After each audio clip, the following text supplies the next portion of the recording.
En consultation de coaching, j'ai déjà reçu des personnes qui vivaient une dépression et qui m'ont consulté pour avoir de l'aide justement concernant leur dépression. Et en creusant un peu, en leur posant des questions, je me suis rendu compte que si elles vivaient une dépression, ces personnes, c'est parce que, dans certains cas, elles avaient un rêve oublié. Un rêve oublié, c'est que vous avez une aspiration, un rêve pas dans le sens du rêve nocturne, hein, mais dans le sens de quelque chose que vous avez envie de réaliser dans votre vie, et ce rêve, vous l'avez complètement occulté. Genre, vous savez même plus que vous l'avez. Mais il est quand même là, quelque part, logé au fond de vous. Comme si vous aviez mis votre rêve, votre espoir, votre projet, au fond d'une cave bien sombre de votre esprit, et vous n'en avez plus connaissance. Et donc vous cherchez un sens à votre vie, vous cherchez ce qui vous procurerait de la joie, à avancer, à suivre votre chemin, à vous épanouir, mais comme ce rêve n'est plus là, vous n'arrivez pas à avancer. Vous ressentez un blocage, une impression de vide, vous ne savez pas d'où ça vient. Donc dans cette vidéo, je vais vous expliquer ce que c'est qu'un rêve oublié, comment se fait-il qu'on oublie nos rêves et où est-ce qu'ils vont lorsqu'on les oublie, parce que je pense qu'ils sont encore là et qu'on peut les récupérer. Et donc je vais vous expliquer ensuite comment faire une récupération de rêve et vous donner des conseils concrets que vous pourrez reproduire pour y arriver. Moi, je me nomme Stan Carré, j'exerce en tant que sophrologue et coach en développement personnel depuis 2015, et donc c'est basé sur mon expérience, mes compréhensions du vivant. C'est parti les amis, on y va. Alors dans un premier temps, voyons ensemble qu'est-ce qu'un rêve. Mais avant ça, je tiens juste à vous dire que je risque de ne pas poster de vidéo pendant la semaine prochaine, voire un peu plus, parce que je vais aller en retraite spirituelle au Maroc, dans le désert marocain. Et c'est pas une retraite que moi j'organise, hein, sinon je vous aurais prévenu, bien entendu, et c'est une retraite à laquelle je participe en tant que humble participant, et j'ai besoin de ça pour déconnecter, pour faire le vide, pour me retrouver, pour avancer dans ma connaissance de moi, peut-on dire. Donc voilà, j'essayerai de vous tourner des podcasts avec le décor des dunes et du désert marocain derrière moi. Sur ce, voyons ensemble qu'est-ce qu'un rêve. Un rêve pour moi, c'est... J'ai envie de vous dire un message que vous envoie votre âme. J'ai pas forcément l'habitude d'employer ce lexique dans mes vidéos, mais aujourd'hui j'ai envie d'employer un lexique plus spontané et plus spirituel. Et je pense qu'un rêve, c'est un message que vous envoie votre âme. Il y a une partie de vous qui s'allume à l'évocation d'une pensée ou d'une idée. Quand vous pensez à certaines choses, vous vous dites « Ah ouais, mais carrément, ce serait trop stylé de faire ça, ce serait trop cool ». Et directement, vous avez un élan, une poussée d'énergie en vous qui vous pousse à aller dans cette direction. Pour moi, c'est ça un rêve. C'est quelque chose qui allume votre âme. Je ne sais pas vraiment d'où il est envoyé, je ne sais pas vraiment pourquoi il est là chez vous. Par exemple, si je vous dis vous allez être vendeur en librairie, vous allez être coach en développement personnel, vous allez être coach sportif, je ne sais pas. Selon le projet, il y a votre organisme qui va réagir d'une autre manière. Des fois, vous allez être stimulé de manière positive et vos forces vont être mobilisées. En gros, vous allez avoir ce qu'on appelle de la motivation. Et dans d'autres cas, vous allez être complètement blasé. Genre, ah ouais, ça a l'air génial de faire ça et de reprendre l'entreprise familiale. Youhou, papa, tu as raison. Donc, les amis, pour moi, c'est ça un rêve. Et il y a certains de nos rêves qu'on va oublier. On va oublier, ça veut dire qu'ils vont plus être dans notre conscient. Quand on va se dire quels sont mes rêves et qu'on va les appeler, ces rêves ne vont plus se manifester dans nos pensées. Je pense qu'à ces moments-là, nos rêves sont quand même, comme je vous l'ai dit dans l'intro, logés quelque part dans notre énergie, mais difficilement accessibles, justement parce qu'on les a bien tassés au fond de notre énergie, là où nous n'irions plus les chercher. Il y a plusieurs choses qui peuvent nous faire oublier notre rêve. La première, c'est si on nous a dit que notre rêve était mal. Pour vous citer un exemple, j'ai regardé le film récemment, La légende de Manolo, The Book of Life en anglais, et il y a un personnage dedans qui veut être musicien. Et son père lui dit que la musique, en fait, ça déshonorerait sa famille, qu'il faut qu'il fasse la corrida comme tous ses ancêtres, et que c'est comme ça qu'il va être un vrai Sanchez, et honorer la famille. Et donc il commence à juger le rêve de son fils, et à lui dire que c'est mal, et qu'il doit faire la corrida. Et souvent, quand notre famille nous dit que notre rêve est mal, ou quand notre conjoint peut nous influencer à le croire, on va commencer à juger notre rêve et petit à petit à l'oublier, à croire que c'est pas possible, que c'est quelque chose qui ferait de nous de mauvaises personnes. Ou bien on croit que notre rêve n'est pas réalisable, parce qu'on nous en a écarté. Ou bien on a échoué, et on croit que c'est impossible pour nous de réussir.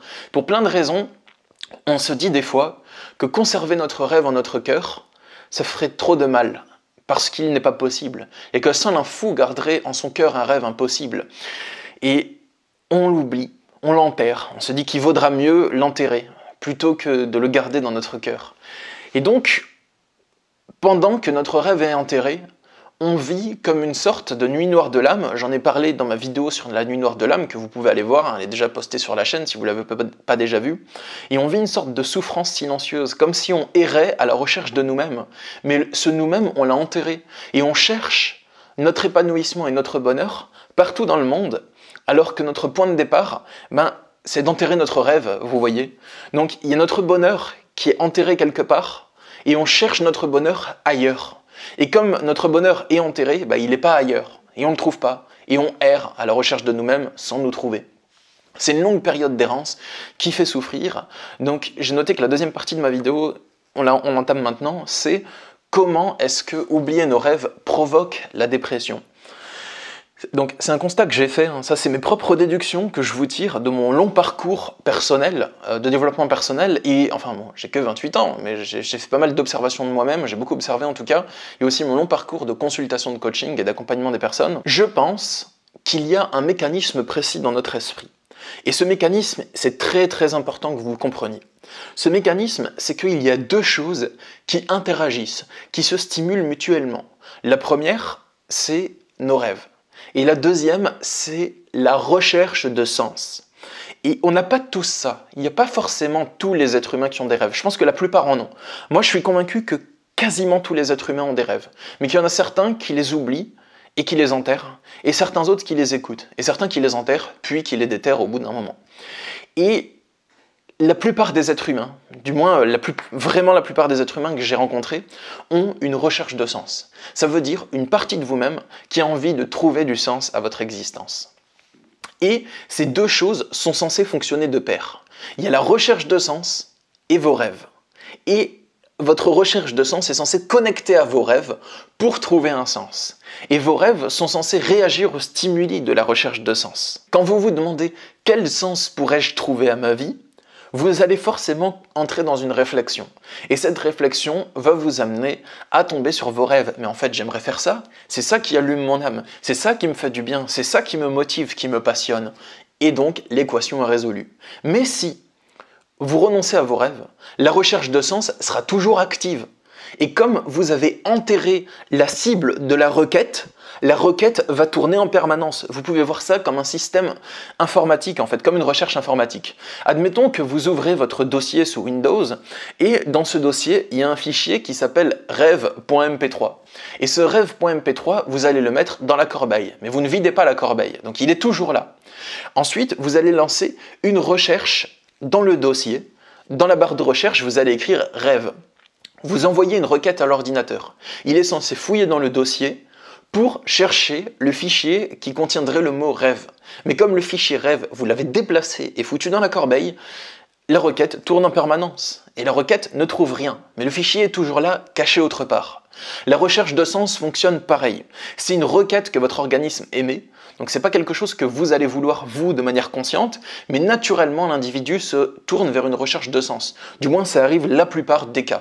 On recherche tous un sens sur Terre. Je dis pas qu'il n'y a pas des individus qui échappent à cette règle, c'est possible d'échapper à cette règle, mais la plupart des organismes recherchent un sens. C'est le même principe qu'à chaque fois que vous chargez votre cerveau de chercher quelque chose là où cette chose n'est pas localisée. Je cherche la justice auprès d'une personne injuste. Je cherche l'amour auprès d'une personne qui ne contient pas d'amour en elle, ou qui ne donne pas d'amour, ou qui bloque tout accès à l'amour. Et tout ça, c'est connu pour provoquer la souffrance. Enfin, quand je dis c'est connu dans mon jargon et dans mes livres. C'est des choses que je vois pas écrites, ou je vois pas forcément des personnes qui en parlent ailleurs. Après, il y en a peut-être, mais moi je suis pas tombé dessus. Pour vous citer des exemples, peut-être qu'au fond de vous, vous rêvez d'être danseur professionnel. Mais vous avez oublié ce rêve parce que vos parents vous ont dit que danseur ce n'était pas un vrai métier, qu'on gagne pas sa vie avec, que ça se saurait, et puis tu vas faire ingénieur, et waouh! Doucement. Déjà, tu m'as dit de venir au monde, tu m'as donné la vie alors que techniquement j'ai rien demandé, et ensuite tu veux que je devienne ingénieur. C'est quoi ce problème-là?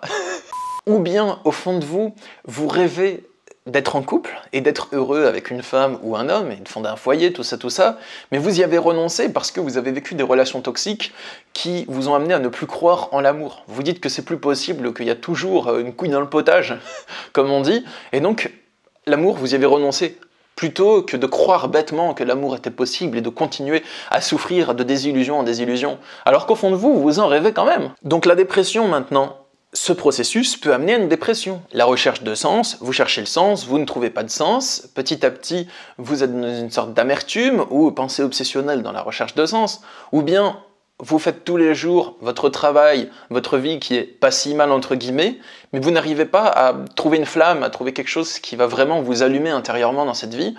Et donc, ça peut aller jusqu'à des symptômes dépressifs, et ça va très souvent jusqu'à des symptômes dépressifs. C'est pas juste un truc que j'ai dit pour mettre dans le titre de la vidéo, c'est vrai.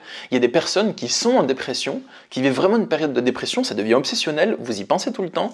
Il y a les habituels symptômes dépressifs que je cite dans mes vidéos, donc pensée obsessionnelle et autoritaire, troubles du sommeil, troubles de l'alimentation, perte de poids, manque d'énergie, plus de motivation, plus de joie, et ça peut perdurer pendant de nombreux mois, voire des nombreuses années. Donc, les amis, il n'y a pas toutes les dépressions qui sont causées par ça. Il y a des dépressions qui peuvent être réactionnelles à une relation d'emprise, qui peuvent être dues à des causes chimiques, qui peuvent être dues à plein d'autres facteurs. Mais ça, c'est une des causes probables de la dépression. Donc, si vous êtes en dépression et que vous réfléchissez à ce que je vous dis, donc si vous sentez que votre organisme réagit à mes mots, et que vous vous dites « mais ouais, c'est trop ça, Stan il a raison, c'est vraiment ça que je vis, c'est pour ça que je traverse une période dure en ce moment », ben peut-être que ça veut dire que j'ai raison, et que ce que je dis s'applique à vous, et que vous avez des rêves oubliés. Mais pas forcément. Peut-être que vous vous dites « ouais, c'est trop ça », ouais, Stan a raison, mais en fait, votre dépression ou votre souffrance est due à autre chose. Donc toutes les idées que je partage dans cette vidéo, je vous invite à les laisser décanter en vous, à y réfléchir dans les prochains jours et à voir si vous sentez toujours dans quelques semaines, par exemple, que mes mots sont vrais ou pas. Ne vous précipitez pas forcément sur mes idées en y voyant l'échappatoire de votre souffrance, parce que des fois ce n'est pas le cas, et des fois c'est le cas. Donc à vous vraiment de voir comment ça alchimise en vous et comment vous le ressentez. Alors les amis, maintenant on va voir comment faire une récupération de rêve. Donc comment retrouver ces rêves que vous avez oubliés. Mais avant ça, si cette vidéo vous a plu ou vous plaît, abonnez-vous à cette chaîne YouTube en cliquant sur la petite cloche. Vous serez ainsi notifié de mes prochains podcasts ou vidéos de développement personnel. C'est en cliquant sur la petite cloche que YouTube va vous suggérer mes vidéos. C'est un peu comme ça que ça fonctionne en ce moment. Et aussi, si cette vidéo vous pensez qu'elle peut aider un de vos proches à aller mieux, vous pouvez lui partager aussi. Voilà, ça aidera la personne à aller mieux et ça aidera aussi la vidéo à se diffuser. Sur ce, voyons ensemble comment faire une récupération de rêve. Ah, avant ça, j'ai un dernier exemple qui me vient en tête et je pense que c'est important que je vous le partage aussi. Dans le milieu de la spiritualité, on peut aussi vous influencer à renier vos rêves, parce que certains de vos rêves ne sont pas spirituels. Faire carrière dans le bodybuilding, par exemple, c'est considéré comme un rêve n'étant pas spirituel. C'est pas ce que je pense moi, mais c'est souvent les propos qui vont revenir. Muscu et spiritualité, ça va pas ensemble. Par exemple, moi je suis pas d'accord, mais ça peut être souvent dit.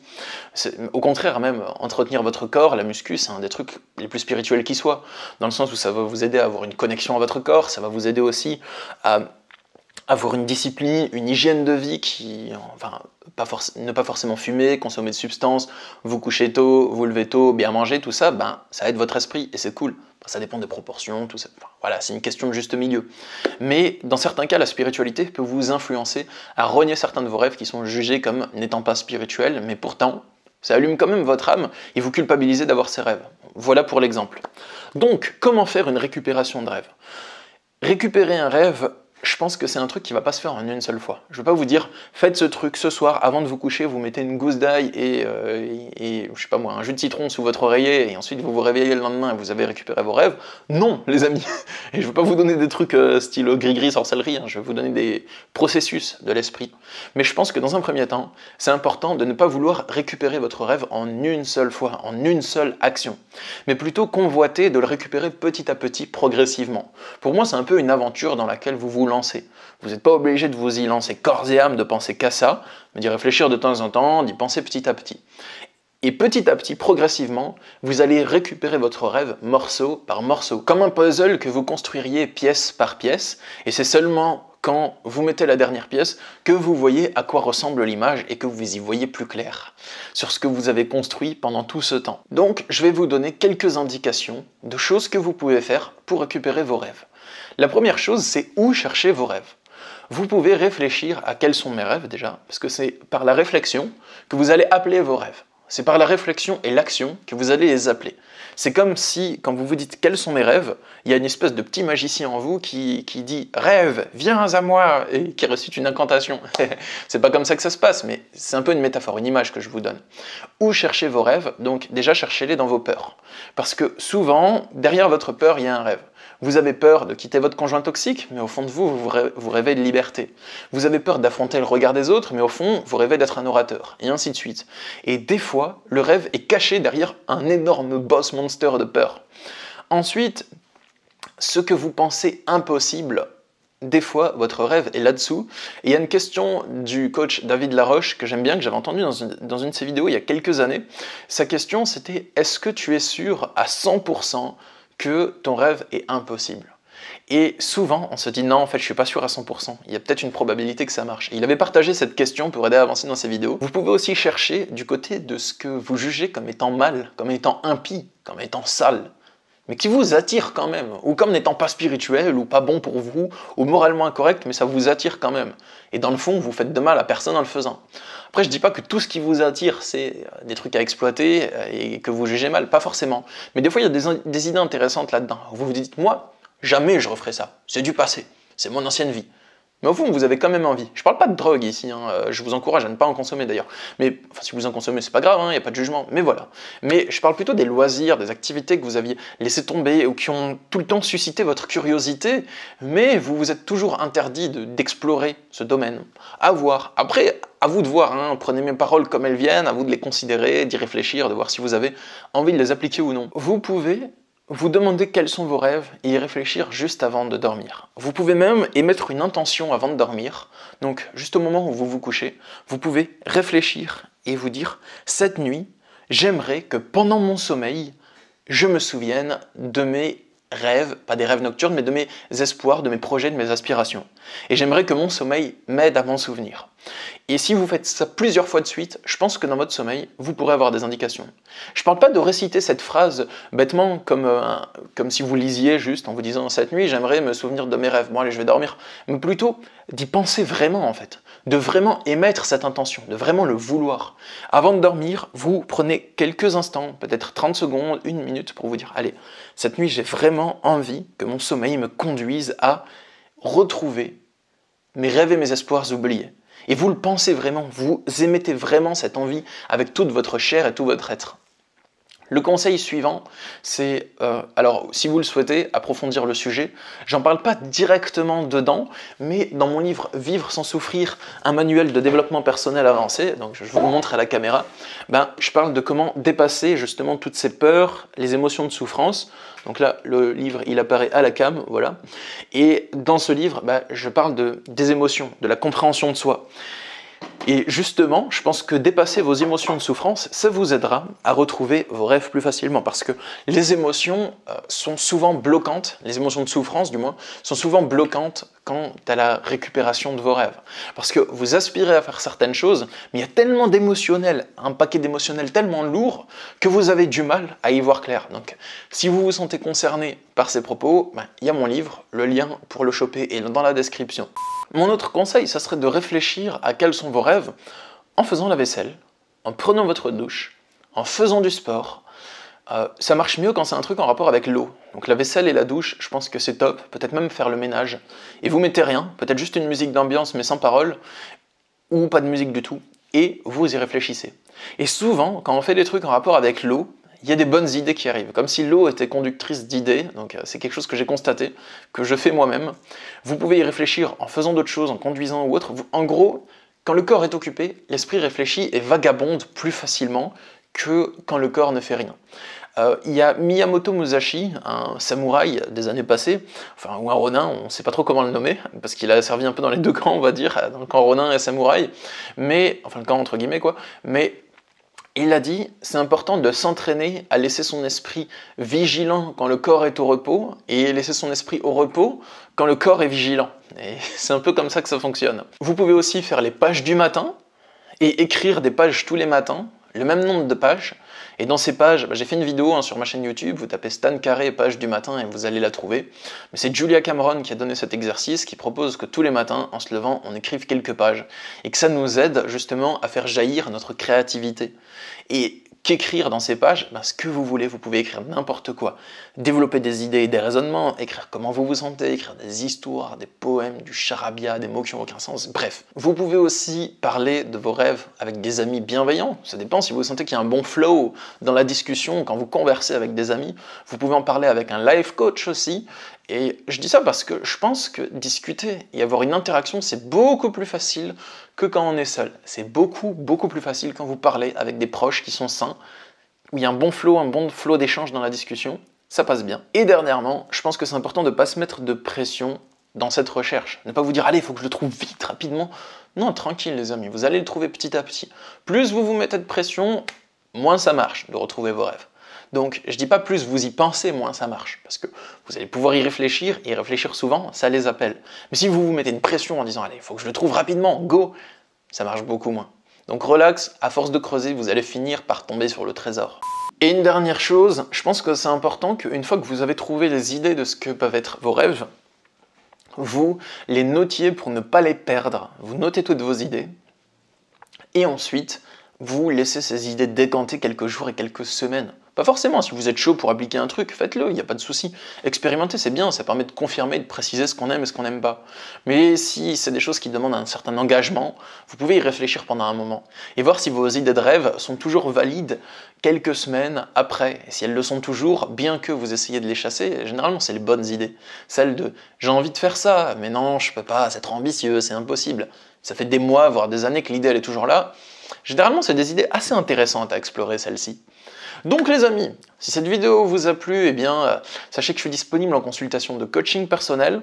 Je consulte par Skype, Messenger ou téléphone. Et il y a le lien dans la description pour me joindre, pour avoir un accompagnement personnalisé, pour dépasser votre problématique, pour vous épanouir davantage, pour savoir qui vous êtes mieux, et pour atteindre vos objectifs. C'est un peu les domaines sur lesquels je propose de vous accompagner. Voilà, il y a le lien dans la description avec toutes les infos, c'est sur mon site internet. Si vous êtes resté jusqu'à la fin de cette vidéo, je vous pose une question. La question, c'est quels sont les sujets que vous aimeriez bien que je traite sur cette chaîne? Donc, ne me parlez pas forcément de pervers narcissiques, de relations d'emprise, comme vous l'avez compris, sur cette chaîne, on va parler juste de développement personnel généralisé. Tout ce qui est relations d'emprise, c'est sur ma chaîne Stan Carré Super Coach. Et ici, c'est uniquement spirituel, développement personnel, fonctionnement de l'esprit. Et vous pouvez aussi, ah oui, j'ai une autre question à vous poser, si vous êtes resté jusqu'à la fin, on n'est plus à la seconde près, vous pouvez me dire dans les commentaires les personnes que vous aimeriez bien que j'interviewe sur cette chaîne, avec lesquelles vous aimeriez bien me voir échanger.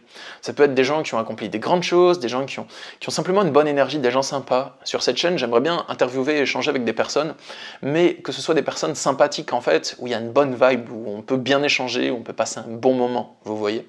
Donc voilà, dites-moi dans les coms, ça peut être des gens qui travaillent dans la spiritualité, le dev perso, ou même pas forcément, juste des gens cool, et avoir des échanges profonds et constructifs.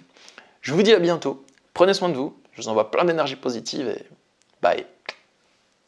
Pour réaliser vos rêves, vous serez beaucoup plus efficace si vous avez une stratégie que si vous agissez de manière irrégulière et au gré de vos envies. Il n'y a rien de mal à vous laisser porter par la vie et à écouter votre intuition avant d'agir. Au contraire.